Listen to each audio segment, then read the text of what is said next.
Waalaikumsalam Waalaikumsalam. warahmatullahi wabarakatuh. Waalaikumsalam warahmatullahi wabarakatuh. Alhamdulillah.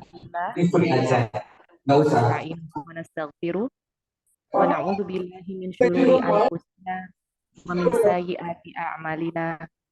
May yahdihillahu fala mudhillalah wa may yudlil fala hadiyalah. Wa asyhadu an la ilaha illallah wahdahu la syarikalah wa asyhadu anna Muhammadan abduhu wa rasuluh. Amma ba'du. Allahumma la sahla illa ma ja'altahu sahla wa anta taj'alul hazna idza syi'ta sahla. Allahumma anfa'na bima 'allamtana wa 'allimna ma yanfa'una wa zidna ilman. Allahumma amin. Segala puji hanya milik Allah atas nikmat Islam, nikmat iman, nikmat sehat, serta nikmat-nikmat lainnya yang Allah telah limpahkan kepada kita semua, termasuk nikmat bermajelis ilmu. Alhamdulillah. Salawat serta salam semoga selalu terlimpahkan kepada Nabi Muhammad Sallallahu Alaihi Wasallam beserta keluarga, sahabat, serta umat beliau yang istiqomah mengikuti sunnahnya hingga hari kiamat kelak. Yang kami hormati Ustazah Ummu Maryam selaku founder Rumah Belajar Quran Imam Al-Asim dan para mudarisat Hafizokunullah, dan yang kami hormati pemateri kita pagi hari ini, Ustazah Zahrotul Aini Hafizahullahu Ta'ala, dan yang kami hormati Ummahatil Fillah para peserta daurah. Perkenankan kami selaku pembawa acara membacakan susunan acara daurah Rumah Belajar Quran Imam Al-Asim sebagai berikut. Yang pertama adalah pembukaan. Yang kedua adalah pembacaan ayat suci Al-Quran oleh Ustazah Ummu Maryam. Yang ketiga, pemaparan singkat tentang Rumah Belajar Quran Imam Al-Asim oleh Saudari Rianti. Dan yang keempat, pemaparan profil Ustazah Zahrotul Aini Hafizahillahu Ta'ala. Yang kelima, materi daurah dari Ustazah Zahrotul Aini yang berjudul Membaca Al-Quran Penuh Cinta dengan Mengenal Ada Tilawah. Dan yang keenam adalah sesi tanya-jawab. Yang ketujuh adalah penutup. Baiklah, mari kita mulai dengan membuka daurah ini dengan membaca basmalah. Bismillahirrahmanirrahim. Selanjutnya kami persilahkan kepada Ustazah Ummu Maryam untuk membacakan surat Al-Baqarah ayat 40 sampai dengan 46. Kepada Ustazah Ummu Maryam, waktu dan tempat kami persilahkan.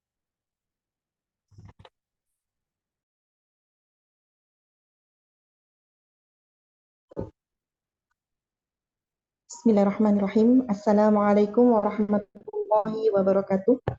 Waalaikumsalam warahmatullahi wabarakatuh.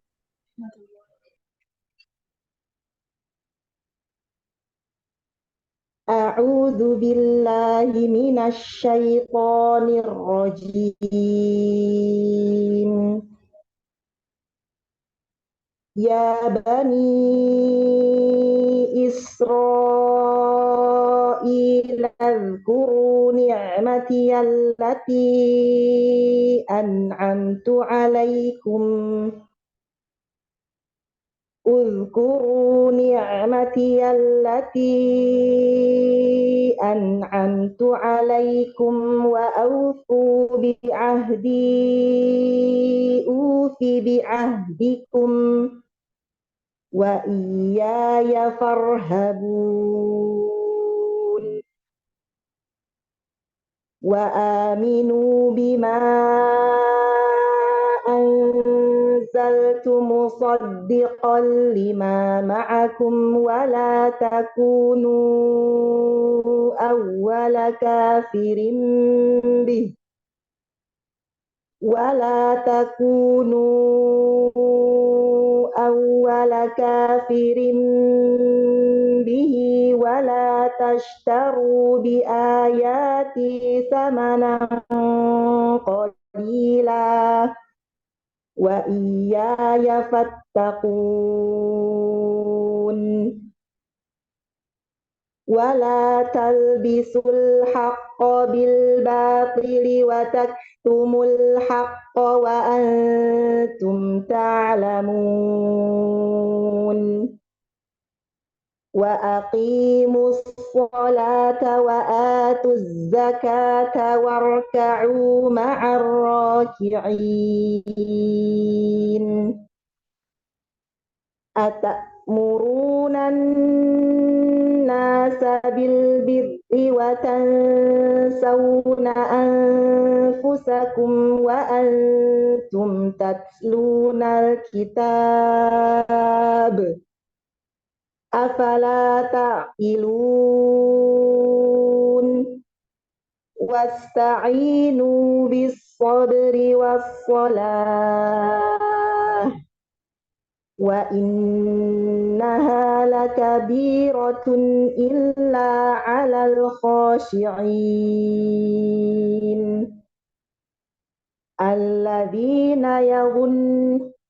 الذين يظنون أنهم ملاقو ربهم وأنهم إليه راجعون. Barakallahu fikunna jami'an. Subhanakallahumma wa bihamdika asyhadu an la ilaha illa anta astaghfiruka wa atubu. Assalamualaikum warahmatullahi wabarakatuh. Waalaikumsalam. Masya Allah, Alhamdulillah, jazakillah khairan, Maryam. Semoga tidak hanya yang membaca Al-Quran saja ya, yang mendapatkan pahala, tapi juga yang mendengarkan lantunan ayat suci Al-Quran ini juga akan mendapatkan pahala dari Allah Azza wa Jalla.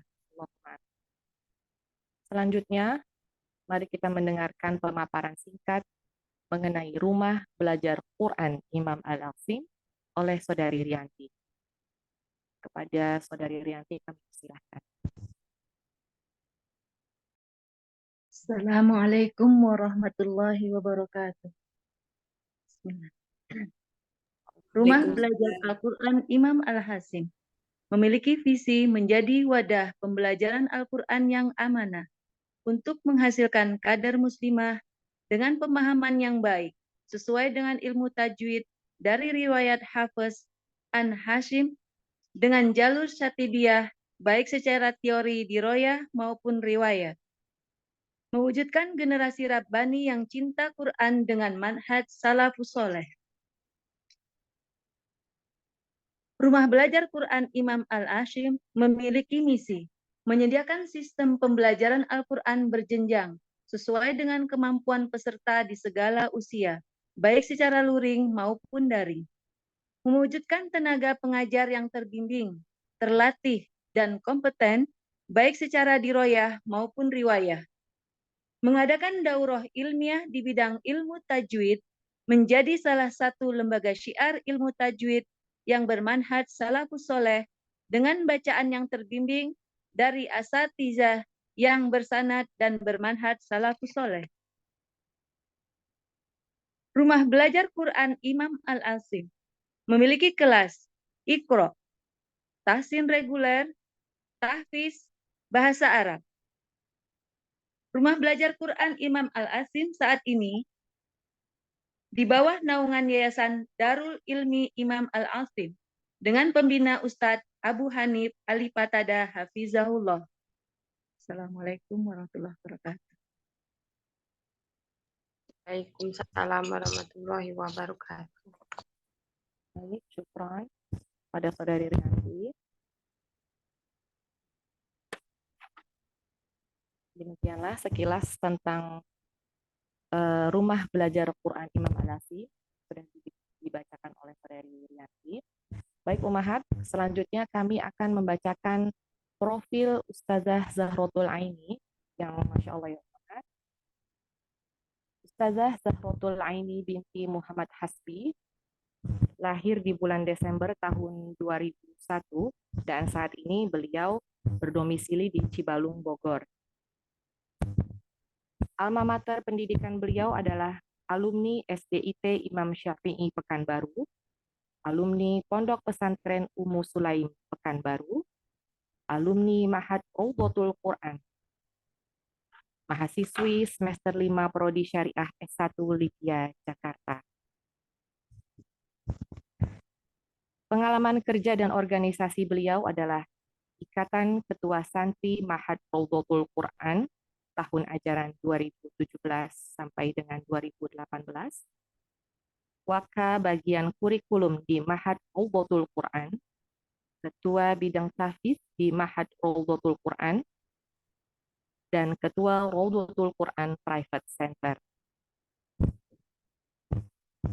Prestasi non-akademik yang pernah diraih beliau adalah mendapatkan sanad matan Tuhfatul Atfal dari Maroko tahun 2017, mendapatkan sanad matan Muqaddimah Al-Jazari dari Maroko di tahun 2018, mendapatkan sanad kitab Nawaqid Al-Islam dari Masjid An-Nabawi tahun 2018,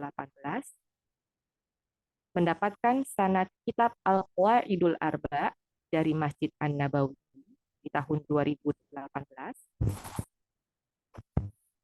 mendapatkan sanad kitab Al-Usulus Salasah dari Masjid An-Nabawi tahun 2018, mendapatkan sanad kitab Matan Al-Arba'in An-Nawawiyah dari Masjid An-Nabawi tahun 2018.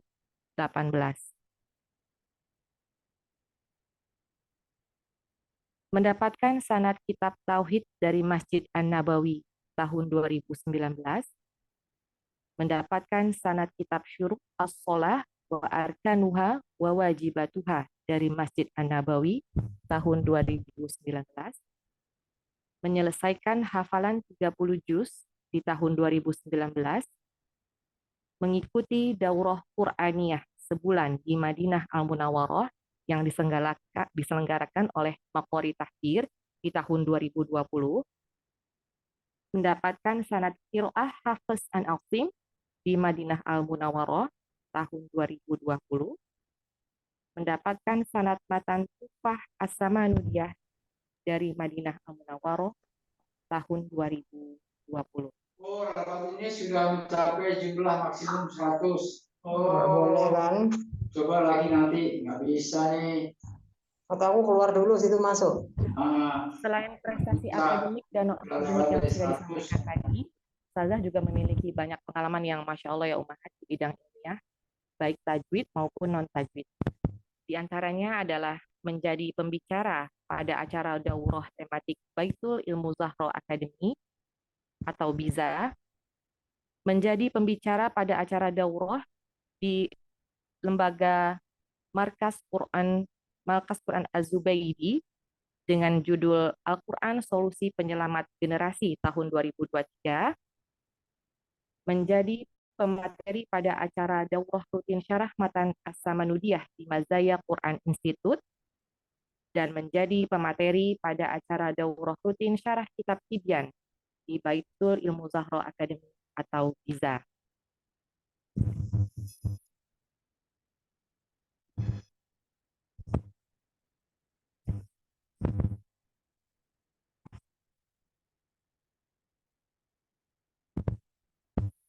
Baik, Ummahat.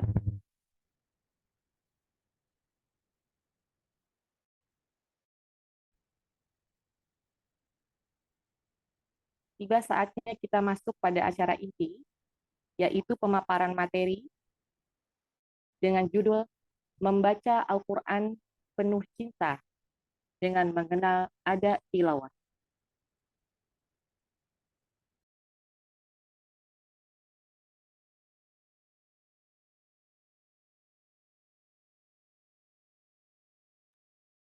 Akhwat Ummahatifillah, kita menunggu sekitar 5 sampai dengan 10 menit. Ada terkendala dari Ustazah Zahratul Aini.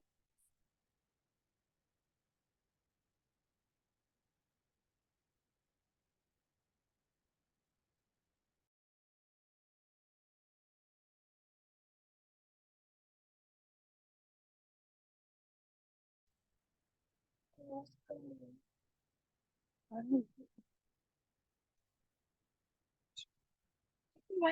banget nih kayaknya. Es krim aja.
Assalamualaikum warahmatullahi wabarakatuh. Ustazah Zahratul Aini.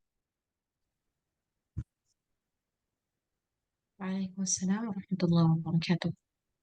Alhamdulillah Ustazah sudah bisa bergabung bersama kita. Afwan Ustazah, terkendala teknis tadi Ustazah. Afwan. Baik Ustazah, bisa dilanjut lagi Ustazah? Ana mulai. Ya, sebentar Ustazah. Afwan. Baiklah Umahat, tiba saatnya kita masuk pada acara inti, yaitu pemaparan materi dengan judul Membaca Al-Quran Penuh Cinta dengan Mengenal Ada Tilawah. Kepada Ustazah Zahratul Aini, waktu dan tempatnya kami persilakan. Ustazah. Jazakumullah khair. Bismillahirrahmanirrahim. Alhamdulillah Rabbil Alamin. Wassalatu wassalamu ala nabil karim. Nabiyina Muhammadin sallallahu alaihi wasallam. Tasliman katsiran amma ba'd. Assalamualaikum warahmatullahi wabarakatuh. Waalaikumsalam Waalaikumsalam warahmatullahi wabarakatuh. Hayakunallah jami'an. Ahlan wa sahlan untuk seluruh akhwat dan ummahat yang hadir pada hari ini. Masya Allah, barakallahu fikum jami'an. Mungkin saking banyaknya yang bersemangat untuk hadir hari ini, Ana sampai Masya Allah tidak kebagian kursi ini. Saking semangatnya diambil semua sama ummahat, Masya Allah. Barakallahu fikum. Baik, biidznillah ta'ala, setelah izin dan kemudahan dari Allah Subhanahu wa Ta'ala yang telah memudahkan kita untuk berkumpul pada pagi hari ini, di kesempatan kali ini, untuk membahas, untuk mendalami apa itu ilmu ada. Baik, boleh dijawab di chat, siapa yang sudah pernah belajar ada, atau boleh juga di chat belum sama sekali Ustazah, atau pernah dengar Ustazah tapi nggak paham, boleh coba ditulis di chat agar Anda bisa punya gambaran tentang pandangan atau sejauh apa pandangan ummahat dan akhwat tentang ada. Masya Allah, belum pernah. Banyak ternyata yang belum pernah dengar ada.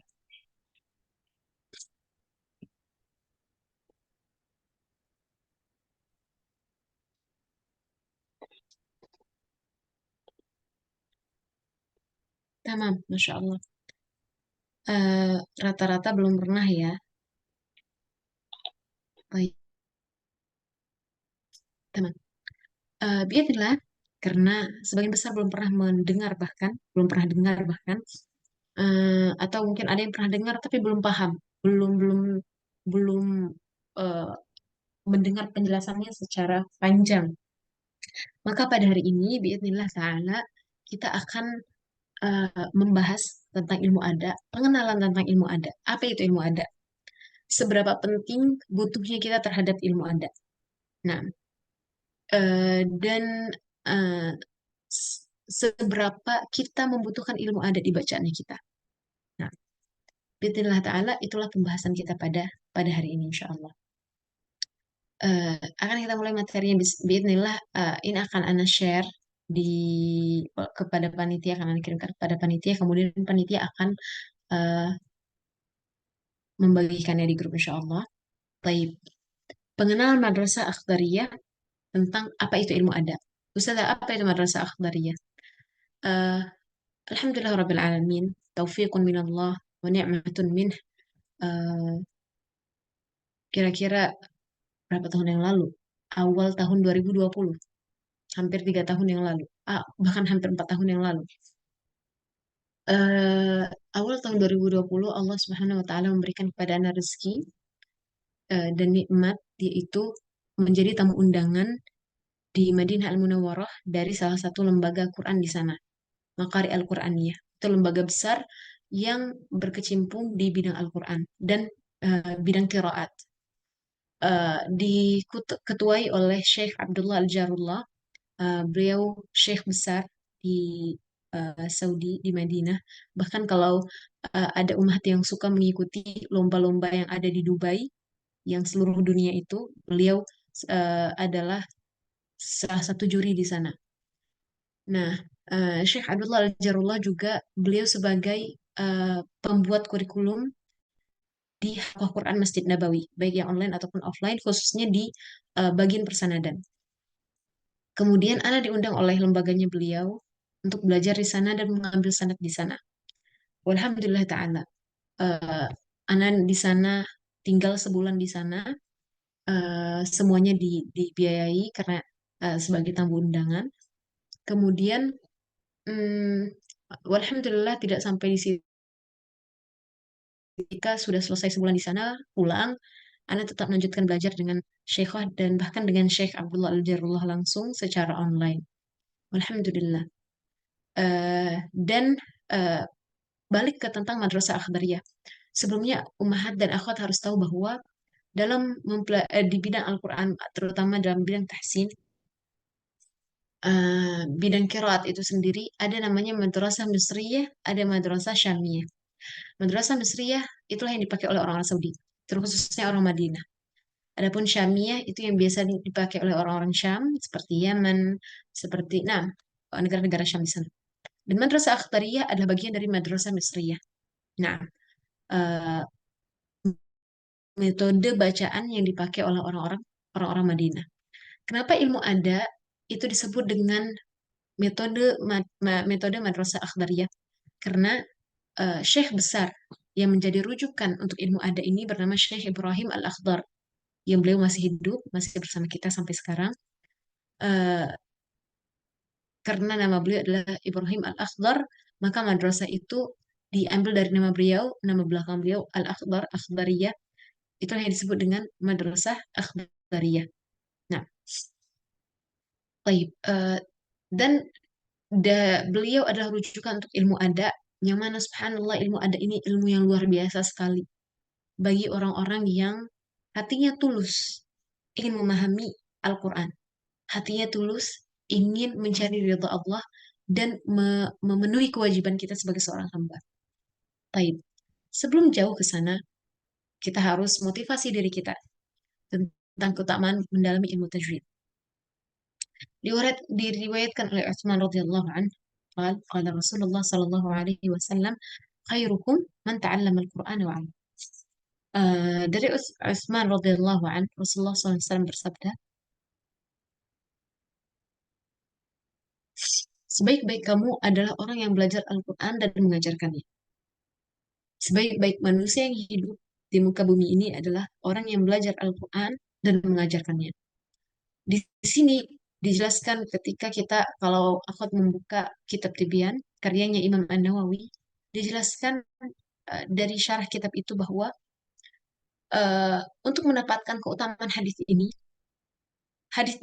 menjanjikan keutamaan bagi sebaik-baiknya manusia, yaitu orang yang belajar Al-Quran dan mengajarkannya. Tapi tidak dimaksudkan di sini bahwa untuk mendapatkan keutamaan itu kita harus mengambil ini secara dua paket, yaitu belajar dan mengajarkannya, baru kita menjadi orang yang menjadi sebaik-baiknya manusia. Tidak. Tapi untuk mendapatkan keutamaan itu sebenarnya orang yang belajar Al-Quran dia mendapatkan keutamaan, orang yang mengajarkannya pun dia dapat keutamaan. Keutamaan yang berbeda dari orang yang belajar. Jadi orang yang belajar saja dia dapat keutamaan, orang yang mengajarkannya dia mendapatkan keutamaan yang berbeda dari orang yang belajar. Nah, dan orang yang belajar mendapatkan keutamaan yang berbeda dari keutamaan orang yang mengajar. Baik. Maka sangat-sangat beruntung orang-orang yang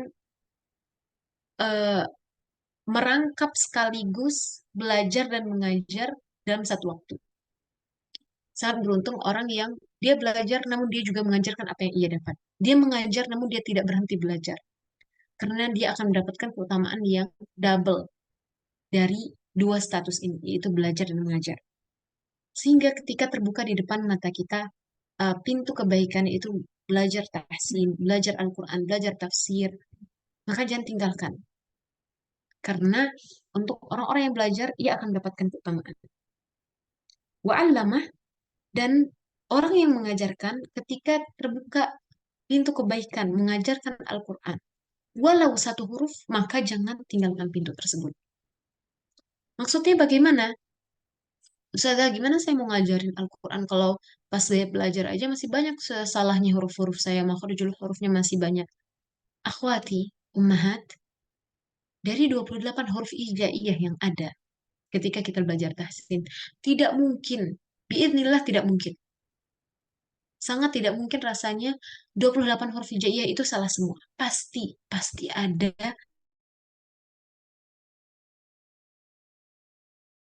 huruf itu benar di lidah kita. Misalnya, kita salah di semua huruf kecuali di huruf H.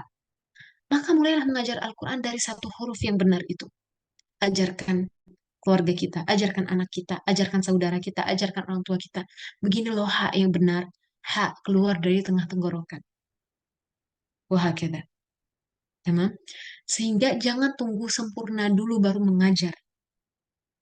Namun, sekecil apapun kebaikan yang kita punya, sebarkanlah, ajarkanlah kepada orang lain. Dan jangan pernah merasa cukup diri ketika kita sudah sampai di level mengajar, oh udah saya emang nggak butuh belajar. Lah, terus belajar karena talabul ilmi minal mahdi ilal lahdi. Baik, bisa dipahami sampai sini akhwat. Sehingga mau kita masih muda, mau kita sudah tidak muda, belajar itu kewajiban kita. Mau kebaikan yang kita punya banyak ataupun sedikit, kesempatan untuk mengajar dan menyebarkan kebaikan itu selalu terbuka. Sehingga jangan tertipu dengan waswas syaitan yang mungkin menakut-nakuti kita, ih ngapain kamu ngajar orang bacaan kamu masih banyak salah, atau ngapain kamu belajar orang kamu udah jadi ustazah, orang udah banyak yang belajar sama kamu, kamu itu udah jadi ustazah besar, ngapain kamu masih belajar, gengsi dong. Lah, jangan pernah tertipu dengan waswas syaitan.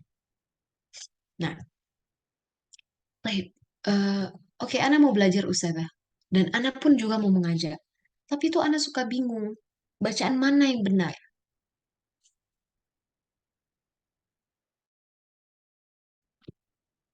Nah, atau bacaan seperti apa yang benar. Anda belajar di tempat tahsin A, mereka berkata, Anda diajarkan bahwa roh itu nggak boleh bergetar. Anda belajar di tahsin B, roh itu harus bergetar. Anda belajar di tempat tahsin C, iklab itu harus dengan furja. Anda belajar di tempat tahsin D, iklab itu harus dengan itbaq, Ustazah, ditutup bibirnya. Jadi mana yang benar, Ustazah? Anda bingung. Taib. Ketika terjadi kebingungan, dan apalagi ini berkenaan dengan Al-Quran, maka kembalikan kepada Allah Subhanahu wa taala. Yang mana Allah sudah menjelaskan apa itu bacaan yang benar dan apa itu bacaan yang Allah minta dari diri kita sebagai seorang hamba. Bacaan yang benar adalah bacaan yang sesuai dengan apa yang Allah perintahkan kepada kita, yaitu membaca dengan tartil. Sebagaimana firman Allah di dalam surat Al-Muzammil ayat keempat, warattilil Qur'ana tartila. Warattilil Qur'ana tartila. Dan bacalah Al-Quran dengan tartil. Baik. Kata warattil di sini. Sebentar.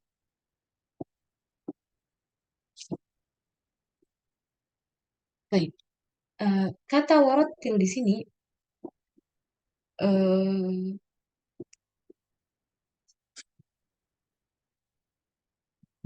sedikit berisik di sini. Semoga suaranya di sana berisik, Ustazah. Tidak, Ustazah. Baik, teman. Eh Kata warattil di sini, warattil Quran tartila, warattil di sini menggunakan kata perintah, fi'il amr. Yang mana sebagaimana perintah Allah Subhanahu wa taala untuk mendirikan salat wa aqimus shalah wa aqimus shalah, itu dirikanlah salat yang mana hukumnya adalah fardu ain, maka membaca Al-Qur'an dengan tartil pun sama. Warattil Quran tartila, bacalah Al-Quran dengan tartil. Bacalah Al-Quran dengan tartil. Maka hukum membaca Al-Quran dengan tartil di bacaan kita itu hukumnya pun sama, fardu ain. Sebagaimana kita diperintahkan untuk me- me- me- melakukan ibadah sholat fardu. Tamam. Di mana ketika kita, subhanallah, banyak orang yang meremehkan kelas tahsin. Banyak orang yang memandang sebelah mata belajar membaca Al-Quran yang benar. Padahal ketika kita tidak membaca Al-Quran dengan tartil, dengan benar, itu sama konsekuensinya sebagaimana kita meninggalkan sholat, di mana dia sama-sama hukumnya fardu ain. Sehingga sangat tidak adil ketika kita menganggap atau memandang sholat fardu itu sholat 5 waktu itu sebagai fardu ain, dan kita tidak memandang bahwa membaca Al-Quran dengan tartil hukumnya fardu ain. Tidak kita serius. Nah, itulah kesalahan subhanallah yang masih banyak orang-orang salah persepsi, dan ini adalah tugas kita sebagai pengajar untuk memperbaiki hal tersebut. Nah, memperbaiki pandangan orang-orang tentang, oh yang penting mah saya baca Al-Quran, Ustazah. Oh yang penting mah saya tahu huruf mudahnya aja kayak gitu.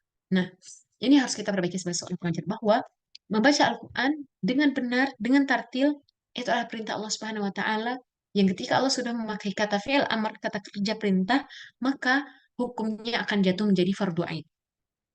Fardu ain itu tidak bisa diwakilkan. Berbeda dengan menuntut ilmu, dia fardu kifayah. Nah, ketika ada seseorang yang salah satu di antara kita dari 100 orang yang ada di majelis ini, ketika ada satu orang yang belajar, maka gugur kewajiban dari 99 orang yang lainnya untuk belajar. Tapi fardu ain, membaca Al-Quran dengan benar, itu hukumnya fardu ain, nggak bisa diwakilkan. Kalau ada yang bilang, Ustazah kan kata Ustazah belajar itu salah satunya belajar Ustazah belajar Al-Quran kalau misalnya itu fardu kifayah. Kan udah ada diwakilin sama teman Anda. Sahih, mempelajari ilmu Al-Quran itu hukumnya fardu kifayah. Tapi membaca Al-Quran dengan bacaan yang tartil itu hukumnya ada fardu ain. Pertanyaannya, bagaimana bisa Anda membaca Al-Quran dengan benar, dengan tartil, kalau Anda tidak belajar? Sehingga walaupun mempelajari Al-Quran, hukum-hukum tajwid itu tidak diwajibkan secara individual, secara per orang, tapi kamu diwajibkan untuk membaca Al-Quran secara individual. Sehingga kamu tidak akan bisa sampai ke menyelesaikan kewajiban tersebut kecuali dengan belajar. Seperti itu. Cara kita menjawab orang-orang yang suka berkilah. Kemudian, mungkin pertanyaan selanjutnya, Toib, apa itu tartil? Apa yang dimaksud dengan tartil?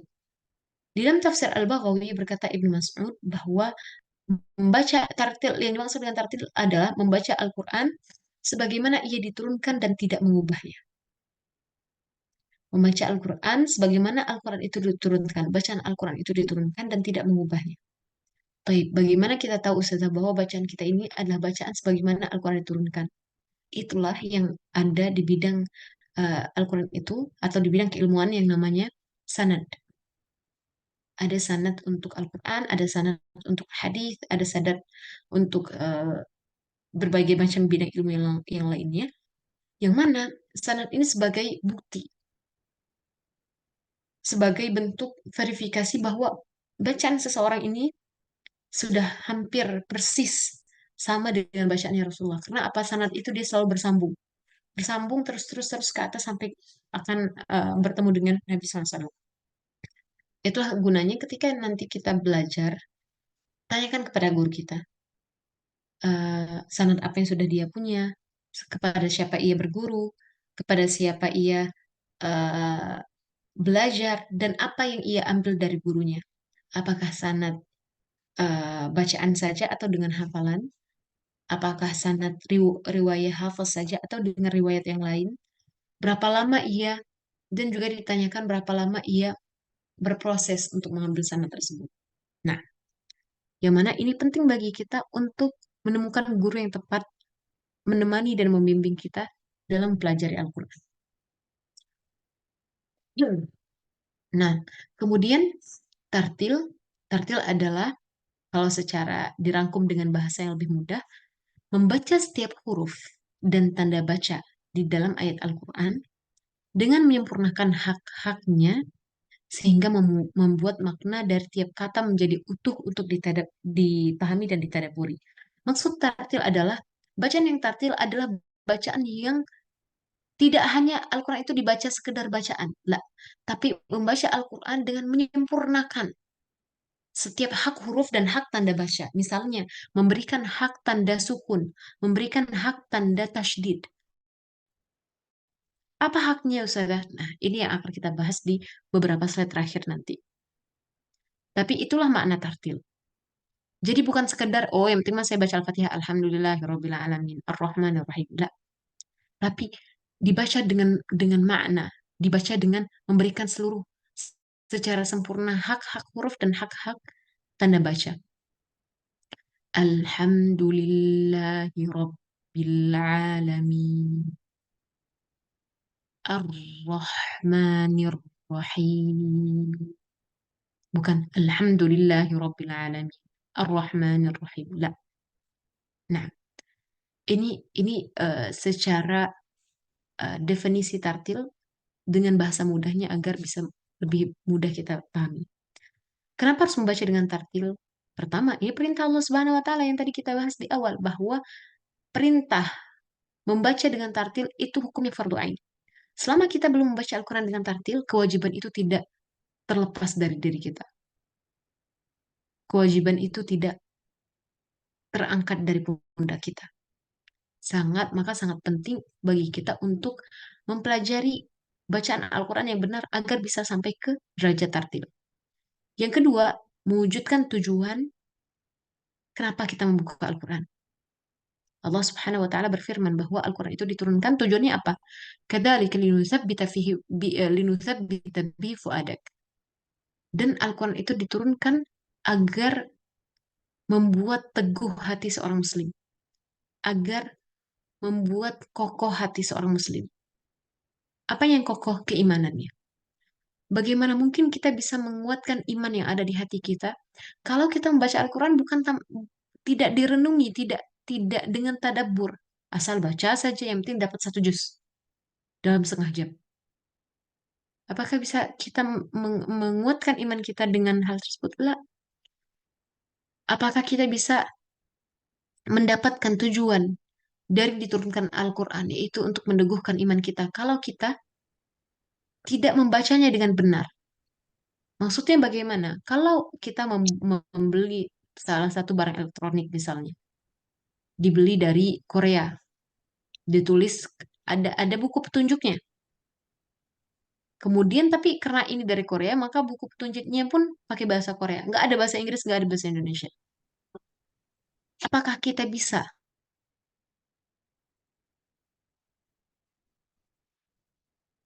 petunjuk tersebut dan kita tidak paham dengan apa yang kita baca? Tidak. Begitu juga dengan Al-Quran. Apakah kita bisa menggunakan, memahami, mempraktekkan apa yang ada di dalam Al-Quran, jika kita tidak paham dengan apa yang kita baca? Itulah pentingnya membaca dengan tartil. Dan yang ketiga adalah membaca dengan tartil adalah sebab kita mendapatkan kemuliaan. Kenapa? Karena Nabi SAW bersabda, Al-mahir bil Quran ma'as safaratil kiramil barar. Orang yang mahir. Nah, orang yang mahir di bidang Al-Quran, orang yang mahir di bidang Al-Quran, maka dia akan dibangkitkan di hari akhir dan dia temukan bahwa dia itu tuh satu kedudukan. Dia satu kedudukan dengan apa? Dengan para malaikat. Kita tahu bahwa malaikat adalah satu-satunya makhluk Allah Subhanahu wa taala yang Allah ciptakan dan seluruh masa hidup malaikat untuk beribadah kepada Allah Subhanahu wa taala. Dari awal malaikat ini hidup sampai Allah wafatkan malaikat ini, semuanya full. Itu hanya untuk ibadah. Nah, lalu kita juga tahu bahwa manusia itu hidup pasti melakukan kesalahan. Pasti, tidak mungkin enggak. Nah, sehingga itu tadi kita bahas bahwa apa yang dimaksud dengan kemuliaan di sini? Yang dimaksud dengan kemuliaan di sini, bagaimana mungkin seorang yang semasa hidupnya pasti melakukan kesalahan, pasti ada melakukan dosa. Namun ketika dibangkitkan diriwayatkan ia satu kedudukan dengan malaikat yang tidak punya dosa sama sekali, yang tidak pernah melakukan kesalahan sama sekali. Malaikat itu semasa hidupnya full semuanya untuk ibadah kepada Allah. Tidak ada tidur, tidak ada makan, tidak ada minum. La, ibadah sampai Allah wafatkan. Sebagaimana yang diriwayatkan di hadis-hadis yang kita pasti pernah dengar. Nah, sehingga apa sebab manusia yang pernah melakukan dosa itu ketika dia dibangkitkan, kedudukannya satu kedudukan, sama kedudukannya dengan Safaratul Kiramil Bararah, para malaikat yang tidak memiliki dosa. Sebabnya adalah karena dia mahir. Karena dia mahir di bidang Al-Quran. Dan seseorang yang sampai bacaannya ke derajat tartil, maka ketahuilah bahwa itu salah satu dari beberapa aspek yang menunjukkan bahwa seseorang itu sudah mahir di Al-Quran. Kalau ada yang bertanya, "Taib, Ustazah, apa itu mahir bil Quran? Siapa itu mahir? Al-mahir bil Quran." Mahir bil Quran diriwayatkan oleh Muslim, Imam Muslim, ketika menjelaskan hadis ini al-mahir bil Quran masafratul karam bil bararah. Al-mahir di sini adalah orang yang telah menyelesaikan hafalan 30 juz secara sempurna dan tidak ada celah di hafalannya. Lancar. Kuat hafalannya. Dan ditambahkan oleh penjelasan dari Syekh bin Baz bahwa yang maksud dengan mahir adalah orang yang membaca Al-Quran dengan bacaan yang sempurna. Yang dimaksud di sini adalah bacaan yang tartil. Dan juga tidak hanya membaca, namun ia mempraktekkan, mengamalkan apa yang ia baca. Maka lagi-lagi pertanyaannya, bagaimana mungkin seseorang berkata, saya ingin menjadi mahir bil-Quran, namun ia tidak mulai menghafal. Tidak mulai menghafal Al-Quran. Atau dia sudah hafal, namun dia tidak ketatkan murojaah pada hafalannya. Bagaimana seseorang berkata bahwa saya ingin menjadi mahir bil-Quran, tapi apa? Tapi dia tidak mau mulai di kelas-kelas tahsin. Dia tidak mau mulai belajar bagaimana cara membaca Al-Quran dengan bacaan yang benar. Bagaimana seseorang bisa berkata bahwa ia ingin menjadi orang yang mahir bil-Quran, tapi dia tidak mau hadir di kelas-kelas tafsir. Karena bagaimana seseorang bisa mengamalkan apa yang ada dalam Al-Quran kalau dia tidak memahami apa isi dari Al-Quran tersebut.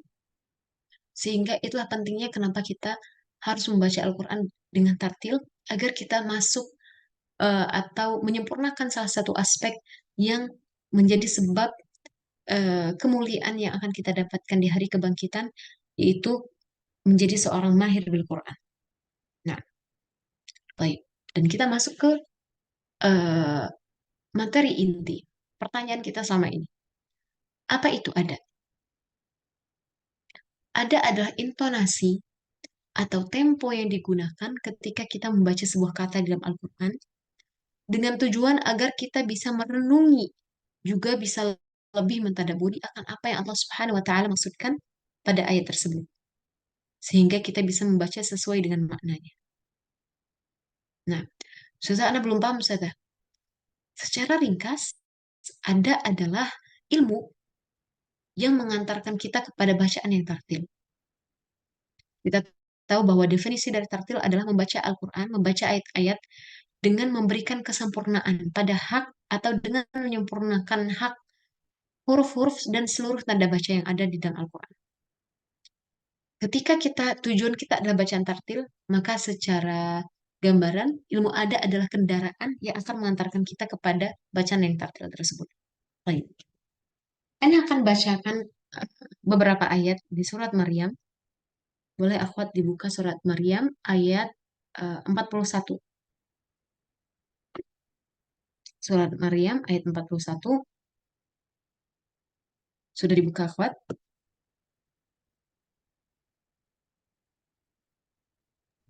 Sudah, Ustazah. Nah, Ana akan baca dengan dua bacaan dan Ana ingin akhwat nanti coba tuliskan di chat mana yang lebih menggetarkan hati akhwat semua.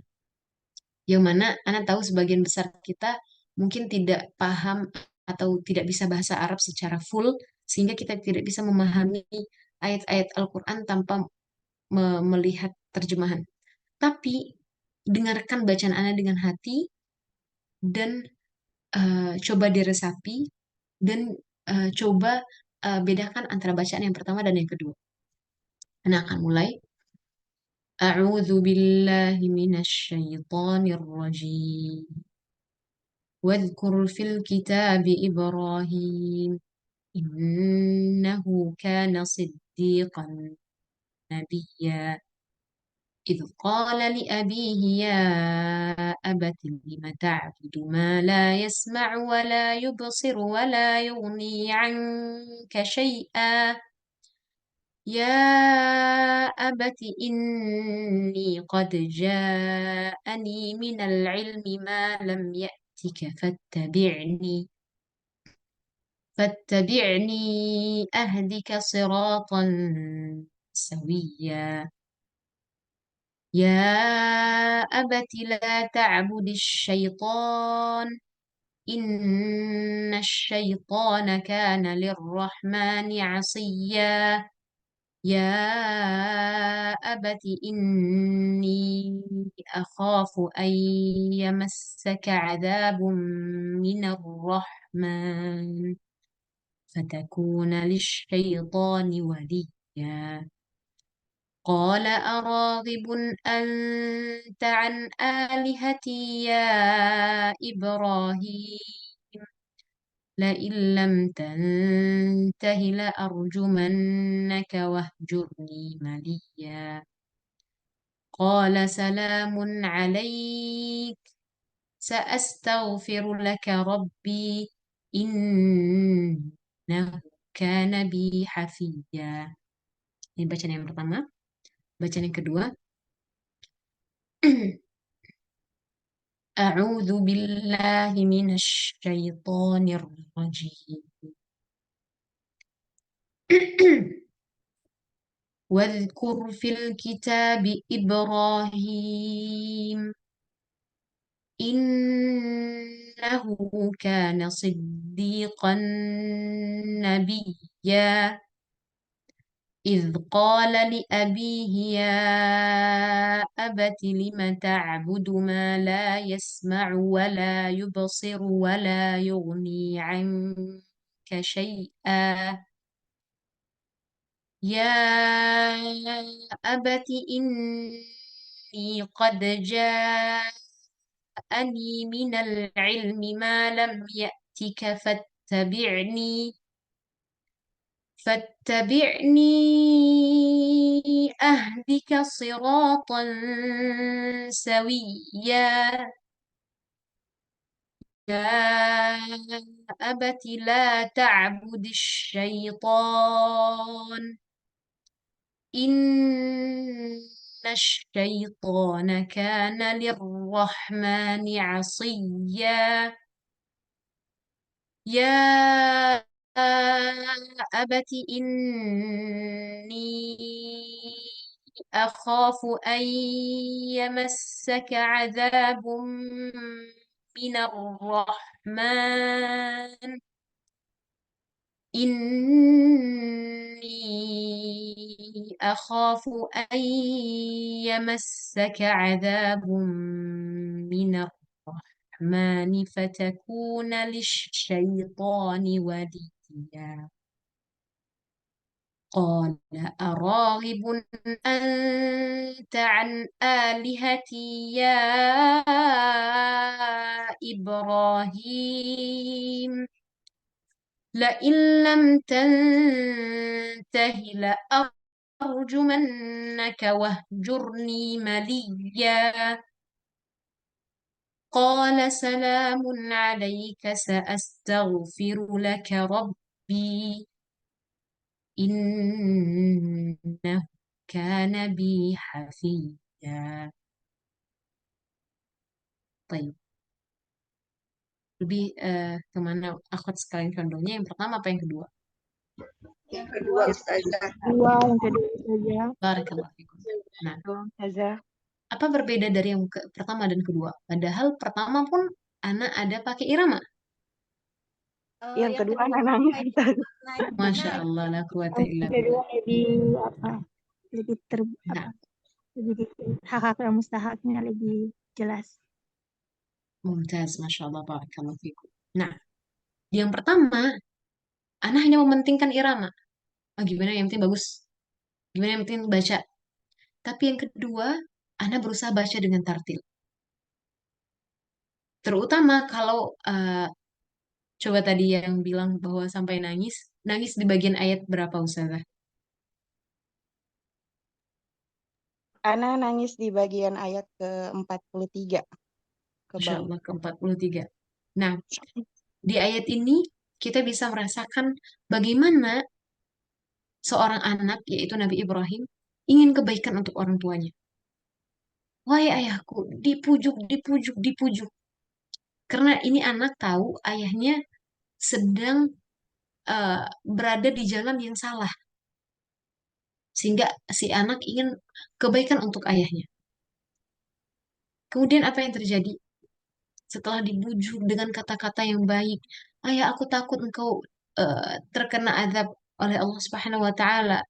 Aku takut engkau malah menjadi wali untuk syaitan. Ayah, jangan jangan sembah syaitan, jangan sembah syaitan. Sesungguhnya syaitan itu tuh durhaka terhadap Robnya. Namun, apa jawaban dari ayahnya? Qala araghibun anta an alihati ya Ibrahim. Sebenci itukah kamu terhadap Tuhanku, wahai Ibrahim? La illam tantahi la arjumannak. Kalau kamu tidak berhenti membenci Tuhanku, menjelek-jelekkan Tuhanku, akan kubunuh dirimu, akan aku rajam kamu. Bayangkan bagaimana perasaan Ibrahim ketika itu. Bagaimana perasaan Nabi Ibrahim alaihissalam. Dia bujuk ayahnya dengan, bayangkan dia tidak bilang ya abi, tapi dia pakai bahasa ya abati. Abati itu lebih lembut daripada kata abi. Benar-benar kata panggilan dari hati. Dengan tutur kata yang lembut, Nabi Ibrahim pujuk ayahnya. Tapi ayahnya membalas bujukan Ibrahim dengan ancaman akan dibunuh. Bayangkan bagaimana perasaan seorang anak ketika mendengar ancaman bahwa ia akan dibunuh oleh ayahnya sendiri. Dan kita tahu bahwa rajam itu adalah eh, lubang yang digali setinggi manusia. Kemudian seseorang itu dimasukkan ke dalam lubang tersebut sampai tersisa leher saja, leher ke atas, kepalanya saja. Kemudian lempari sampai dengan batu sampai meninggal. Itulah ancaman yang diberikan kepada Ibrahim dari ayahnya. Yang mana padahal Ibrahim tidak lain ingin kebaikan untuk ayahnya. Bayangkan bagaimana perasaan Ibrahim ketika itu. Dan kita, itulah perbedaan bacaan pertama dan bacaan kedua. Bacaan pertama, la illam tantahi la arjumannaka wahjurni maliya. Tidak di, ketika bacaan itu tidak dengan ada, tidak jelas apakah bacaan itu, ayat-ayat itu sedang membicarakan eh, kondisi sedang menegangkan, kondisi sedang sedih, kondisi sedang senang. Dengan ada kita akan bisa membedakan eh, apa namanya, hati kita itu bisa membedakan ayat yang isinya itu tentang nikmat surga, atau ayat itu sedang membicarakan tentang pedihnya neraka wa ila akhiri. Nah, eh, sehingga ketika di ayat la illam tantahi la arjumannak, akan saya rajam kamu. Dengan ada kita bisa paham dan kita bisa merasakan bahwa ketika ayat itu dibaca, oh keadaannya lagi tegang banget, keadaannya lagi menegangkan banget, lagi mencekam banget. Sehingga kita bisa ikut merasakan apa yang dirasakan oleh subjek yang sedang dibicarakan, yang sedang diceritakan oleh Al-Quran. Terus apa jawaban Nabi Ibrahim? Qala salamun alaik. Wahai ayah, justru didoakan setelah dia diancam untuk dibunuh oleh ayahnya, dia justru membalas dengan doa yang baik. Semoga Allah memberikanmu keselamatan, wahai ayahku. Sa'astaghfirullah Rabbi. Aku akan berusaha untuk memohonkan ampunan untukmu. Karena Ibrahim sayang banget ke ayahnya. Innahu kana bihafiyya. Subhanallah. Itulah bedanya bacaan dengan ada dan bacaan tanpa ada. Bacaan dengan ada bukan hanya membantu kita untuk sampai ke titik tartil, tapi juga membantu hati kita untuk terperbaharui imannya setelah membaca Al-Quran. Betapa banyak orang yang sehari baca 5 juz tapi tidak ada asar, tidak ada efek yang terlihat dari bacaannya setelah membaca 5 juz sehari. Kenapa? Karena yang baca cuma lidahnya saja, hatinya enggak. Nah, itulah dengan ada ba'da taufik minallah, eh, kita akan terbantu untuk bisa membaca Al-Quran sampai ke derajat tartil. Yang kedua, membantu hati kita untuk menemukan nikmatnya iman, nikmatnya membaca Al-Quran. Dan subhanallah, ini sendiri Ana rasakan ketika Ana belajar ada, setelah Ana belajar, kemudian Ana mulai membaca dengan Syekhah Ana, baca Alhamdulillah Rabbil Alamin, baca Al-Fatihah. Al-Fatihah yang selama ini 17 kali Ana baca dalam sehari.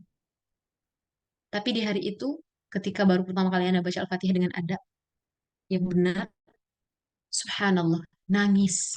Baru kata Alhamdulillah. Karena apa? Ketika huruf-huruf itu diberikan kesempurnaan haknya, maka hati pun ikut merasakan kesempurnaan iman dan nikmat membaca Al-Quran. Apalagi ketika membaca iyyaka na'budu wa iyyaka nasta'in.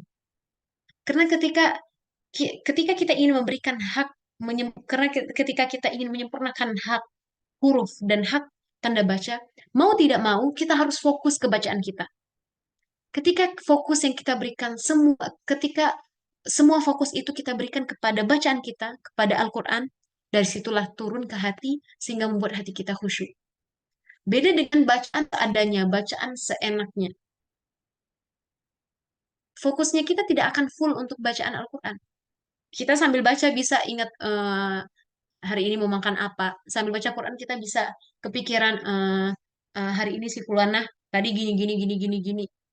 Itulah bukti bahwa dengan ada bukan hanya melatih lidah kita untuk membaca Al-Quran yang benar, tapi juga melatih hati kita untuk khusyuk ketika membaca ataupun ketika mendengarkan bacaan Al-Quran. Nah, itu dia. Eh, kemudian, kenapa harus dengan ilmu ada? Itu tadi yang pertama, karena untuk memenuhi perintah Allah Subhanahu wa Ta'ala kepada kita atau atas kita untuk membaca dengan tartil. Yang kedua, menjadi sebab untuk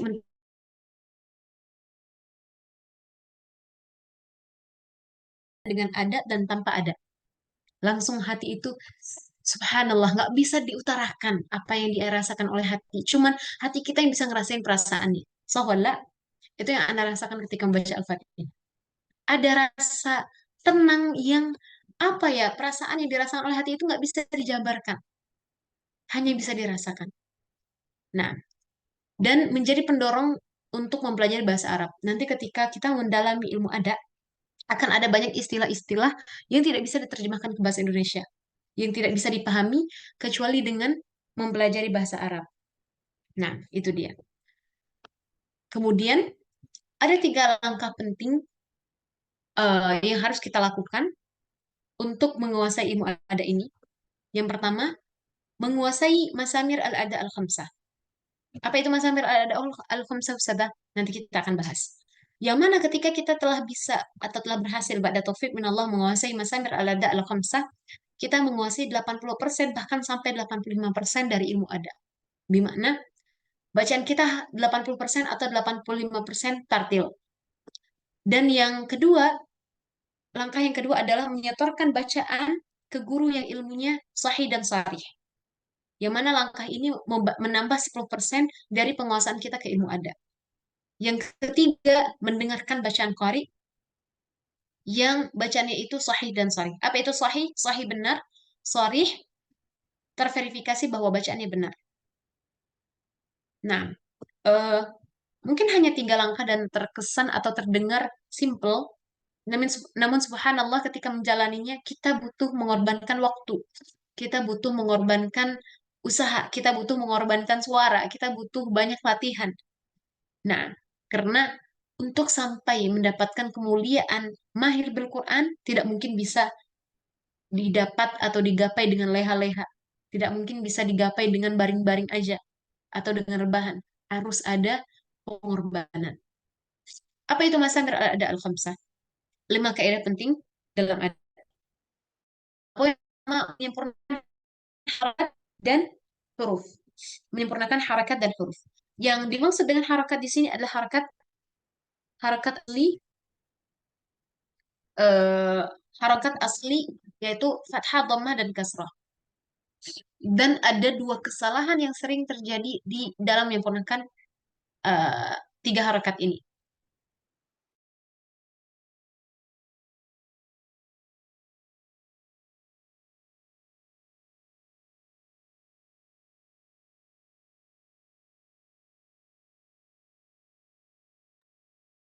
Ustazah, Nah, inilah kesalahan bahkan Ana sebagai orang Indonesia ketika Ana belajar dan teman-teman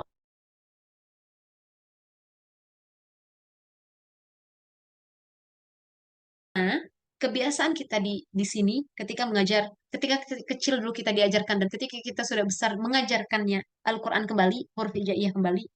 Bagaimana cara kita diajarkan? Ini huruf apa anak-anak? A, ba, ta. Padahal di situ harakatnya fathah tanpa mad. Maka mulai dari sekarang ajarkanlah anak-anak kita yaitu membaca fathah satu harakat. Bukan membaca satu harakat dengan suara 2 harakat atau 3 harakat. A, ba, ta, sa, bukan a, ba. Sehingga ketika kita membaca Al-Quran tanpa kita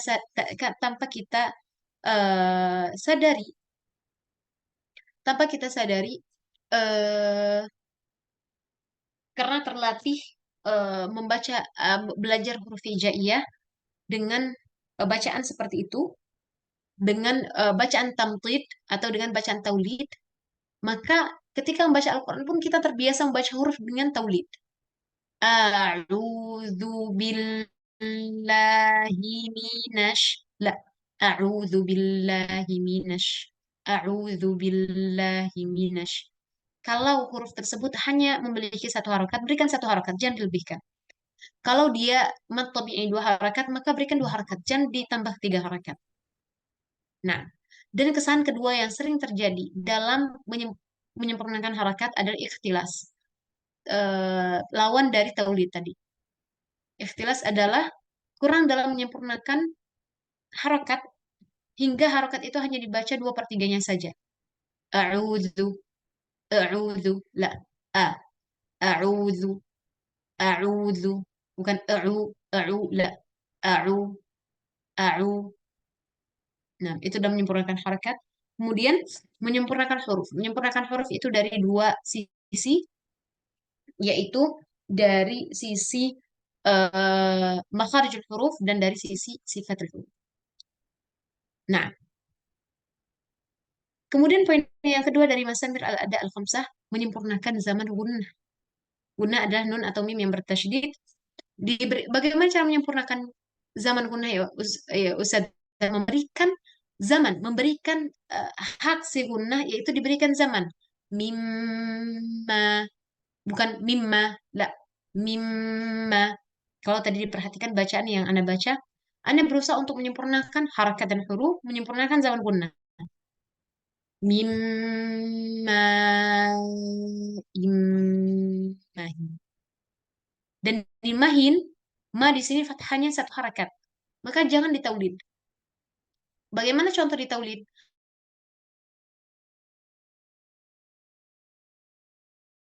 Mahin, mahin, la, mahin, mahin, mahin, mimma,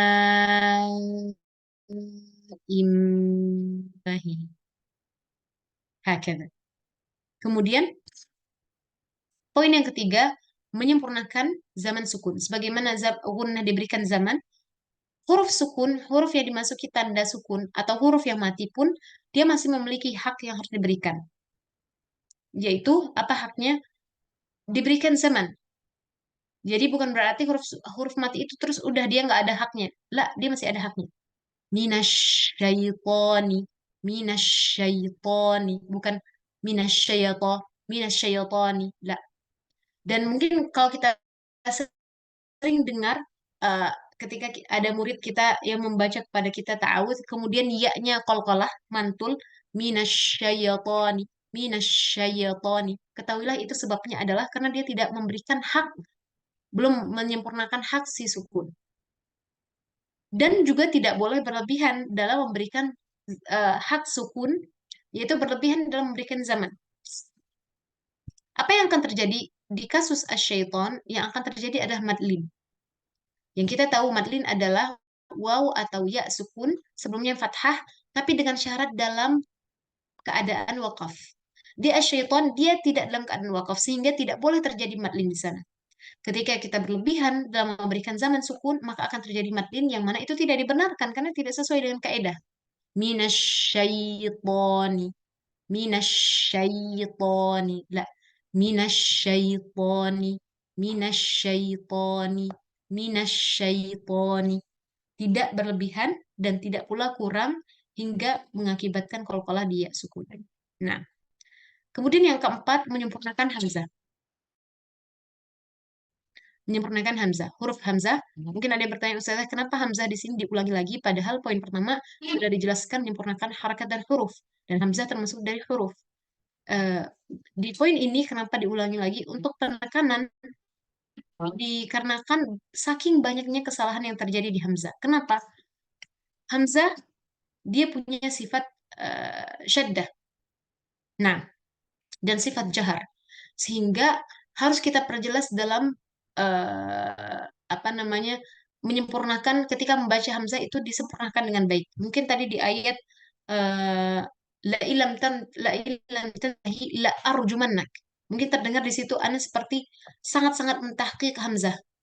La illam tantahi la arjuman, la ar bukan lar. Kenapa diulangi? Karena saking banyak poin ini diulangi di masamir al-ada al-khamsah. Karena saking banyaknya orang yang baca hamzah itu hanya sekedar hawa. A'u, la, a'u, bukan a'u. Atau la illam tantahi la arjumannak, la arjumannak. Nah, kemudian poin yang kelima, menyempurnakan zaman syaddah. Nah, menyempurnakan zaman syaddah sebagaimana zaman poin-poin sebelumnya kita berikan zaman, tanda tasydid pun perlu diberikan haknya, yaitu diberikan zaman syaddah. Minasya, bukan minasya. Ada bahkan yang ketika membaca ta'awud itu seperti shinnya tidak ada tasydidnya. A'udzu billahi minasyai, la, minasya, minasya, minasya. Nah, Pak, ini dia masamir al-ada al-khamsah yang tadi yang tadi kita bahas, yang akhwat sekalian, untuk menyempurnakan poin, untuk bisa mahir di 5 poin ini pasti butuh waktu, pasti butuh usaha yang kita kerahkan, tapi itu sangat worth it lah bahasanya, sangat sangat sepadan dengan keutamaan-keutamaan yang akan kita dapati insya Allah. Terutama kebutuhan hati. Rohani kita atau hati kita, jiwa kita butuh terhadap tadabbur terhadap ayat-ayat Al-Quran. Sehingga sangat, mungkin kita sendiri sering merasakan, kita baca Quran, tapi hati itu kayak nggak ada atharnya, nggak ada efeknya di hati kita. Rasanya tetap gersang, padahal udah baca Quran. Berarti ada yang salah dengan bacaan kita. Coba mulai pelajari ilmu Anda yang biidznillah ta'ala akan membantu kita untuk merenungi dan mentadabburi ayat-ayat Allah Subhanahu wa ta'ala. Nah, mungkin itu yang bisa saya sampaikan. Wallahu ta'ala a'lam. Subhanakallahumma wa bihamdika nasyhadu an la ilaha illa ant nastaghfiruka wa natubu ilaik. Jika ada pertanyaan, Anda persilahkan. Baik, Masya Allah. Alhamdulillah. Alhamdulillah, jazakillah khairan pada Ustazah Zahrotul Aini atas ilmunya yang sangat bermanfaat bagi kami. Baik, Umahat, Ustazah memberikan kesempatan kepada kita untuk bertanya. Mungkin 3 buah pertanyaan ya. Boleh? Nah, Ya, bisa raise hand atau di kolom chat. Mohon pertanyaannya disampaikan dengan singkat, padat, dan jelas ya Umahat, sehingga dapat mempersingkat waktu dan memudahkan Ustazah dalam menjawab. Sudah ada yang raise hand.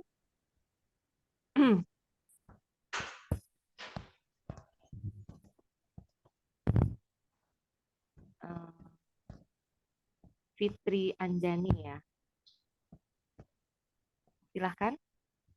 Ada Mbak Fitri. Assalamualaikum warahmatullahi wabarakatuh, Ustazah. Hai, baik ya, Ustazah. Waalaikumsalam warahmatullahi wabarakatuh. Allah yuhyikum. Ustazah, Afan izin bertanya. Ana tadi seperti yang sudah Ana chat ya itu Ana sudah pernah belajar ini bersama Ustazah justru di daurah di Biza ya yang lalu. Nah, semenjak itu Ana mulai tertarik ya dengan ada ini. Nah, qadarullah sebelumnya Ana ikut yang torikoh sebenarnya bukan torikoh Qadariyah gitu. Nah, jadi Ana sambil menghafal di situ, terus Ana sambil kalau membuat hafalan ya murojaah sering dengarnya Syekh Amal Kamal. Nah, jadi tapi ketika setoran sama Syekh itu dari Mesir. Syekh itu dari Mesir dan memakai kitab yang dari depannya kitab Fathur Rahman. Jadi kan Anda ngerasa saat setoran tuh beda gitu torikohnya. Nah itu bagaimana menurut Ustazah Ana rasa apa Ana harus seperti apa langkah agar Ana tuh maksudnya inginnya torikoh Qadariyah gitu. Tapi maksudnya Ana udah terus itu pernah Ana rasakan. Ana sudah terlanjur duluan gitu bersama beliau gitu. Sudah jalan duluan gitu. Nah, itu bagaimana Suaranya terdengar, Akhwat? Nah, terdengar Ustazah. Nah. Ustazah? Ada tambahan, Ustazah? Cukup, Ustazah. Baik. Bisa kita khair, Ustazah. Sebenarnya keputusannya Ana kembalikan ke Ustazah dengan mempertimbangkan beberapa hal yang akan Ana sampaikan. Jadi karena beliau orang Mesir, jadi madrasah Mesir, Ustazah kenapa orang Mesir nggak Mesir ya? Wallah alam, metode ini bukan ditetapkan dengan wilayah, tapi bisa jadi beliau berguru dengan beliau orang Mesir, tapi mungkin beliau bisa jadi berguru dengan syekh dari Yaman atau syekh dari daerah-daerah negara orang Mesir atau bahkan sampai orang Madinah sekalipun, kalau dia bergurunya dengan orang Syam, dia akan mendapatkan metode Syamnya. Seperti itu. Ustazah, mana yang benar? Metode Syamiyah apa Misriyah? Sebagaimana apa ya, per gambaran lebih ringkasnya. Nah, bahasa Inggris. Kita tahu bahasa Inggris itu ada bahasa Inggris British, ada bahasa Inggris American. Sama-sama bahasa Inggris, grammarnya sama. Cuman beda di cara pengucapan. Tapi apakah bahasa Inggris American salah? Tidak. Apakah bahasa Inggris British salah? Enggak. Kira-kira seperti itu juga gambarannya untuk metode Misriyah dan Syamiyah. Secara hukum semuanya sama. Tapi yang berbeda adalah ada beberapa perbedaan pada cara mengaplikasikan hukum tersebut, cara mengucapkan hukum tersebut. Misalnya, di hukum iqlab di Mesriyah itu dengan furoij, dengan furjah kecil. Di dua bibirnya diberikan jarak. Kalau di Mesri, di Syamiyah, itu bibir harus ditutup rapat. Mim ba'di. Kalau Mesriyah, min ba'di. Nah, itu satu. Tapi yang Ana perhatikan, karena ini sesuai pengalaman Ana yang sudah pernah Ana lewati dan Ana rasakan, di Syamiyah, konsentrasi dalam memperhatikan ilmu adat tidak sebesar di Mesriyah. Sehingga yang ana rasakan eh, di Syamiyah itu sangat fokus terhadap tajwid, tajwid, tajwid, tajwid, makharijul huruf, sifatul huruf. Adapun di Misriyah, ana melihat dan yang ana rasakan pandangannya itu lebih luas. Makharij tetap dapat, Misriyah tetap dapat, namun memperhatikan ilmu ada itu tadi, yang mana itu sangat kita butuhkan sebagai seorang hamba, yang mana itu kewajiban kita membaca dengan tartil, satu. Kedua, memberikan kebutuhan jiwa kita, keimanan kita, yang mana ketika membaca dengan ada, membantu kita untuk menambahkan keimanan kita setiap kita membaca Al-Quran. Nah, tapi kalau tanya bagaimana caranya Ustazah, mana yang harus Anda pilih? Anda kembalikan ke Ustazah. Ustazah Fitri, menurut Ustazah mana yang dibutuhkan, mana yang lebih nyaman. Nah, karena kalau ditanya mana yang salah, mana yang benar, metode Misriyah punya dalil atas praktek bacaan tajwid yang mereka pakai, dan metode Syamiyah pun sama. Mereka punya dalil yang mereka berpegang dengan itu. Seperti itu. Sehingga kalau ditanya Anda pribadi, kalau Ustazah memilih mana, Misriyah apa Syamiyah? Jelas Misriyah. Karena Anda mendapatkan sesuatu yang tidak Anda dapatkan di Syamiyah. Yaitu dengan ilmu ada itu tadi. Nah, wallahu a'lam bishawab. Baik, Ustazah. Semoga menjawab ya Ustazah ya. Atau mungkin soal istikharah Ustazah, untuk mendapatkan jawaban, mana yang mau Ustazah pilih, Misriyah apa Syamiyah? Nah, Masya Allah, barakallahu jazakallahu khairan Ustazah. Afwan Ustazah, ini Ana mau sebenarnya tadi itu, maksudnya Ana tuh sebenarnya udah sereknya sama ada ini gitu Ustazah. Jadi Nah, cuman Ana karena duluan kesini nih, apakah Ana harus ibaratnya memutuskan untuk berhenti bersama beliau gitu, apa Ana lanjut? Karena Ana ngerasa ketika lanjut pun Ana kayak tidak bisa gitu, tidak bisa, ini jadi beda gitu kan, karena tidak menitikan ada ya di sana. Nah, Jadi anak kerasa, anak merojahnya bersama Ustaz Syekh Amal Kamal, tapi ketika setoran sama yang bukan ada jadi agak bingung gitu kan. Apalagi ketika ya makhraj itu kan terlalu selalu yang ditekankan makhraj dan ya itulah itmamul harokat gitu. Sementara kan kalau Ana lebih senangnya ya itu dengan tadabbur makna gitu ya. Ada gitu seperti itu Ustaz. Apakah ahsan gitu Ustaz berhenti di tengah-tengah gitu? Kalau misalnya dia dengan mudah ada misalnya halakohnya itu untuk 4 bulan dan tinggal misalnya 2 bulan lagi. Maksudnya kalau dia itu pakai mudah halakohnya, sebagai adab kita sebagai seorang penuntut ilmu, afdol untuk kita selesaikan dulu. Karena ini adalah konsekuensi kita ketika kita sudah mengambil keputusan. Dan salah satu bentuk kita untuk menghormati guru kita, bagaimanapun beliau guru kita. Itu satu.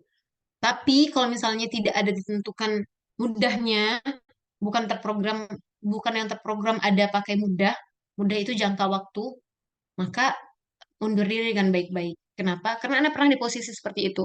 Anda di posisi setoran halakoh dengan Syekh Yaman, kemudian tapi Anda udah belajar tahsin dan Anda pun belajar ada, dan setiap hari pun Anda juga setoran ke Syekh Anda di Madinah. Sehingga ketika setoran ke Syekh yang Yaman, Anda salah karena berakhir ilmu ada itu memiliki akhir di bacaan Anda. Setelah dari Syekh Yaman, Anda setoran ke Syekh yang di Madinah, juga salah bacaannya karena bacaan yang tadi dari Syekh yang di Yaman memberikan efek juga ke bacaan anak, sehingga ini enggak itu enggak gitu, ke sana enggak, ke sini enggak, sehingga akhirnya anak undur diri baik-baik dan anak fokus ke ilmu adab seperti itu, karena mau nggak mau pasti mempengaruhi cara baca kita, baik itu metode Misri ataupun Syamiyah seperti itu. Wafikum barakallah. Tamam. Tapi jika sudah terjawab, boleh Ustazah lanjutkan pertanyaan selanjutnya. Nah, Ustazah. Untuk penanya selanjutnya, silahkan kepada Mbak Wanti Zainawi ya. Dibuka mic-nya, silahkan. Assalamualaikum warahmatullahi wabarakatuh ya Ustazah. Waalaikumsalam warahmatullahi wabarakatuh. Afwan, Ana nih awam dari baru sekali belajar Al-Quran Ustazah. Jadi Ana baru mengetahui mengenai ilmu ada ini. Nah, yang mau tanyakan, apakah untuk bacaan yang sudah mencapai tingkat yang kita mengetahui ada itu harus kita mengetahui bahasa Arab atau hanya cukup dengan kita mendengar para sekoh-sekoh yang ini. Karena terus terang selama ini Ana belum pernah belajar secara khusus dengan sekoh untuk mempelajari hukum-hukum ini, Ustazah. Nah, Itu saja sama. pertanyaan Ustazah. Barakallahu fiik. Baik. Wafikum barakallah. Kalau ditanya Ustazah untuk belajar ada, wajib nggak belajar bahasa Arab? Jawabannya nggak wajib. Tapi tidak bisa dipungkiri ketika kita belajar bahasa Arab itu akan sangat membantu kita dalam memahami dan mempelajari ilmu ada. Karena ilmu ada kayak yang kita rasakan, rasanya belum pernah dari sebelum-sebelumnya kita dengar ilmu ada. Dan buku-buku yang menjelaskan tentang ilmu ada semuanya masih pakai bahasa Arab. Sehingga ketika nanti kita bisa belajar bahasa Arab, kita bisa belajar lebih banyak lagi dengan membaca buku. Itu satu. Terus kedua, eh, rata-rata yang mengajar ilmu ada mungkin yang kita dapatkan sekarang yang orang Indonesianya mungkin belum banyak, tidak sebanyak orang-orang yang mengajarkan metode Syamiyah. Karena subhanallah itulah ilmu ada ini pun di Indonesia baru tersebar, padahal dia bukan ilmu baru. Itulah buktinya mungkin tanda kita masih kurang belajarnya mungkin. Nah, sehingga kalau kita bisa bahasa Arab ketika ada pun yang menjelaskan dengan bahasa Arab, syekhah-syekhah ataupun masyayikh, syekh itu sudah banyak banget dari dulu banyak banget. Nah, mungkin karena keterbatasan bahasa kita, jika kita bisa bahasa Arab, lagi-lagi kita bisa belajar lebih banyak dengan mendengarkan penjelasan dari syekh ataupun syekh yang menggunakan bahasa Arab. Yang ketiga, tapi kalaupun kita nggak belajar bahasa Arab, bukan berarti tidak bisa. Alhamdulillah beberapa hal apa yang Ana ajarkan, ummahat, bahkan ada yang umurnya sudah 60-an tahun, beliau tidak belajar bahasa Arab, namun Masya Allah, la quwata illa billah. Bacaan beliau sekarang bagus banget. Dan itu beliau tidak paham bahasa Arab.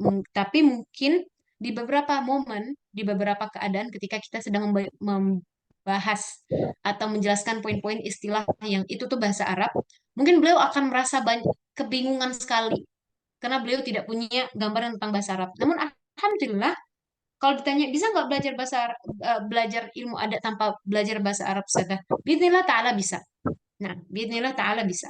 Karena tadi coba Ana tanya ke ustazah ustazah yang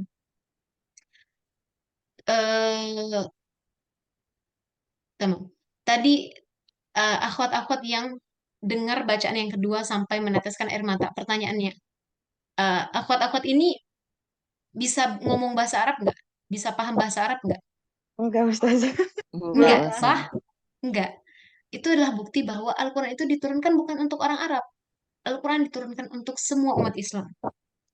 Artinya, mau kita paham ataupun nggak paham, ketika yang kita baca itu benar, ketika cara membaca kita benar, itu akan langsung berasar, langsung berefek ke hati kita. Nah, itu dia. Mungkin itu jawabannya Ustazah. Tidak wajib belajar bahasa Arab, tapi sangat membantu kita mempelajari ilmu adat dengan juga belajar bahasa Arab. Allah Ta'ala alam. Afwan Ustazah, apakah dengan penekanan pada hukum tajwid itu yang bisa mengarah ke hukum ada ini tadi Ustazah? Bagaimana Ustazah? Penekanan pada misalnya pada gunnah, pada apa tuh namanya hukum-hukum tajwidnya itulah Ustazah. Apakah dengan seperti itu sudah bisa secara otomatis penerapan ada itu bisa kita lakukan Ustazah? Sah. Karena memang bacaan Al-Quran itu kan dia diturunkan dengan tajwid. Ketika haknya kita berikan yaitu membaca dengan bacaan dengan kaidah tajwid yang benar, itulah yang akan membantu ayat-ayat tersebut memberikan efek di hati kita. Nah, karena bahasa Arab berbeda dengan bahasa Indonesia. Bahasa Indonesia mau kita taulidkan semua hurufnya tidak akan mengubah makna. Di mana? Di mana? Kamu di mana? Di mana? Di mana sih? Nah, di mana? Di mana? Mau cepat, mau lambat, dia tidak akan mempengaruhi makna. Beda dengan bahasa Arab. Bahasa Arab salah tekan huruf itu mempengaruhi makna. Misalnya di kata wama spasi lana dan di kata wama lana disambung. Di arti dari wama spasi lana itu artinya tidaklah bagi kami. Dan arti dari wama lana yang disambung semuanya itu artinya dan harta kami. Bagaimana cara ketika kita mendengar dua kata ini yang secara susunan huruf sama mirip, tapi dalam cara penulisan sambung atau tidak sambungnya berbeda. Bagaimana cara kita bisa membedakan huruf tersebut ketika kita mendengar kalimat tersebut dibaca? Dengan ada. Jawabannya dengan ada. Wa malana yang ditulis wa ma spasilana, cara membacanya wa malana, wa malana, wa malana. Dan yang kedua, yaitu yang dibaca bersambung, wa malana, wa malana, wa malana. Yang pertama, wa malana. Yang kedua, wa malana. Bisa dibedakan, akhwat? Bisa dibedakan, Ustazah, antara yang pertama dan yang kedua? Bisa. Nah, karena beda tekanan itu sangat mempengaruhi terhadap makna dan fasahatu lugha Arabiyah. Nah, seperti itu, Ustazah. Wallahu a'lam. Jazakillahu khair, Ustazah. Barakallahu fiik. Wa jazakumullah khairan fiikum barakallahu. Nah, Ustazah, pertanyaan ketiga. Terakhir mungkin. Pertanyaan ketiga kami bacakan dari kolom chat ya, Ustazah.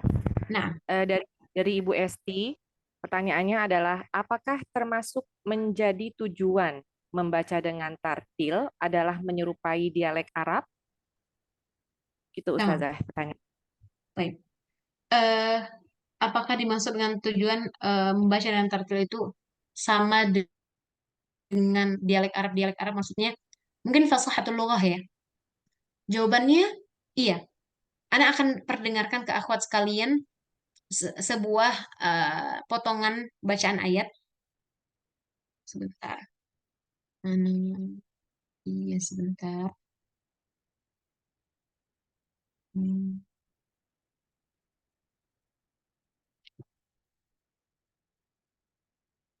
Baik.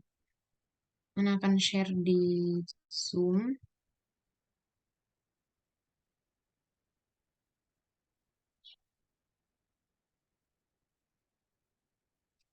أعوذ بالله من الشيطان الرجيم.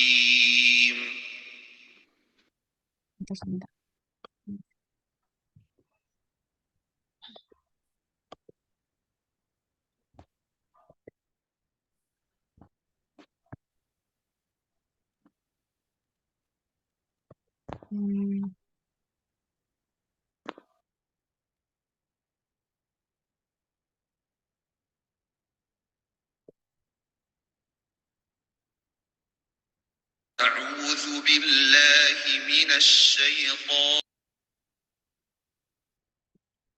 ورتل القرآن ترتيلا. أعوذ بالله من الشيطان الرجيم. بسم الله الرحمن الرحيم. إنا نحن نزلنا عليك القرآن تنزيلا. فاصبر لحكم ربك ولا تطع منهم آثما أو كفورا واذكر اسم ربك بكرة وأصيلا. ومن الليل فاسجد له وسبحه ليلا طويلا. إن هؤلاء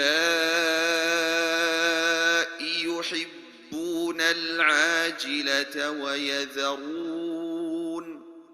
ويذرون وراءهم يوما ثقيلا. نحن خلقناهم وشددنا أسرهم وإذا شئنا بدلنا تبديلا. إن هذه تذكرة فمن شاء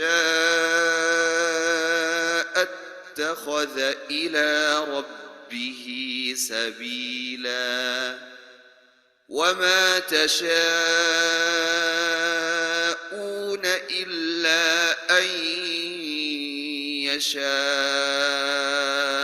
الله إن الله كان عليما حكيما يدخل من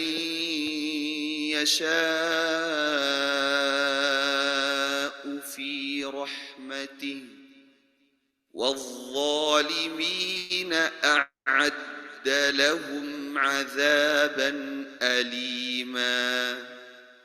Tamam. Suaranya terdengar, akhwat? Terdengar Ustazah. Jelas? Baik. Ana mau tanya, kira-kira qari tadi yang baca itu apa jinsiyahnya? Jinsiyah itu kewarganegaraan. Apakah orang Arab, Arabik, atau orang Amerika, atau orang Asia, atau orang Afrika? Coba, siapa yang mau mencoba untuk menebak? Seperti Arab. Arab. Baik. Ada lagi tebakan yang lain? Asia, Ustazah. Asia. Baik. Seperti Eropa, Ustazah. Eropa. Indonesia. Taib. Boleh kalau mau nebak negaranya juga boleh. Afrika. Taib. Tapi pertanyaannya, apakah bacaannya seperti bacaan orang Arab? Nah, Tidak. Nah, Nah, Ustazah. dapat lahjahnya itu dapat. Dan itu ada orang Indonesia. Masya Orang Allah. Indonesia. Subhanallah. Seperti kita, kewarganegaranya kita. Beliau nggak tinggal di Arab, beliau tinggal di Indonesia. Itu ketika beliau juga dapat undangan yang sama seperti yang Anda dapatkan di tahun 2020. Beliau juga dapatkan undangan tersebut ke Makkari. Kemudian itulah bukti bahwa Al-Quran bukan hanya untuk membaca Al-Quran dengan benar, bukan hanya untuk dilakukan atau mampu dilakukan oleh orang-orang Arab saja. Lah, orang Indonesia pun bisa. Kembali ke pertanyaannya, apakah ilmu ada itu juga menjadikan tujuan, jadi kayak bacaan yang berada adalah bacaan dengan tolakoh atau dialek Arab? Maka jawabannya, naam, orang yang membaca Al-Quran dengan ada yang benar, antuna akan bisa dapatkan bacaannya berbeda dengan bacaan-bacaan orang Indonesia yang lain. Nggak, rasanya itu walaupun adalah rasa-rasa lidah-lidah Indonesianya, tapi kita akan dapatkan bacanya itu seperti bacaan orang Arab. Nah, itu tadi. Sehingga apakah tujuannya adalah dialek Arab? Tidak dijadikan orang membaca Al-Quran dengan ada yang benar. Biidznillah itu akan sudah sepaket dengan bacaannya akan mirip dengan bacaan orang Arab. Nah, bahkan Syekh Ana ketika mengirimkan rekaman ini, beliau bilang ke Ana, Zahra ini satu bangsa dengan anti gitu. Subhanallah, bahkan bacaannya lebih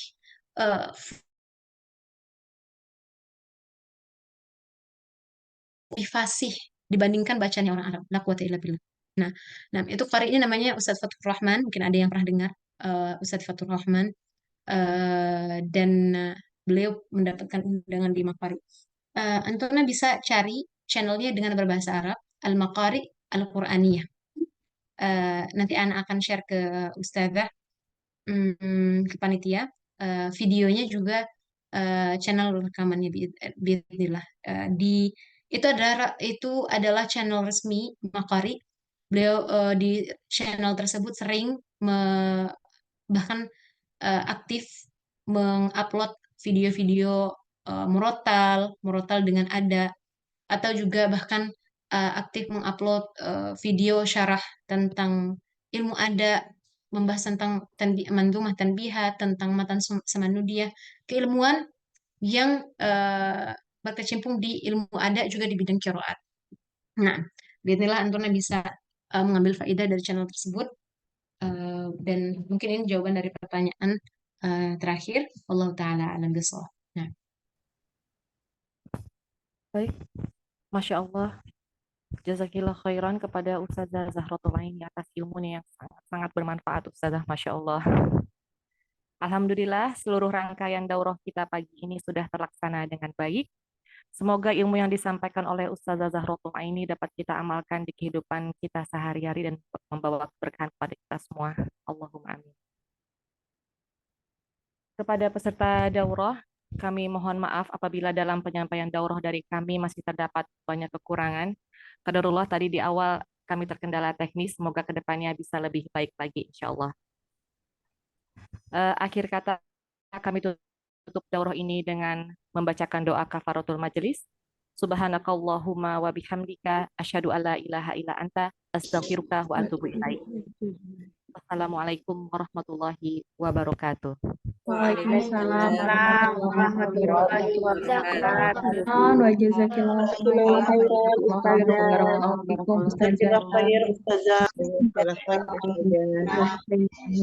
Jazakillah khairan Ustazah. Jazakallahu khairan. Jazakallahu khairan Ustazah. Barakallahu fiik. Assalamualaikum warahmatullahi wabarakatuh. Assalamualaikum warahmatullahi wabarakatuh.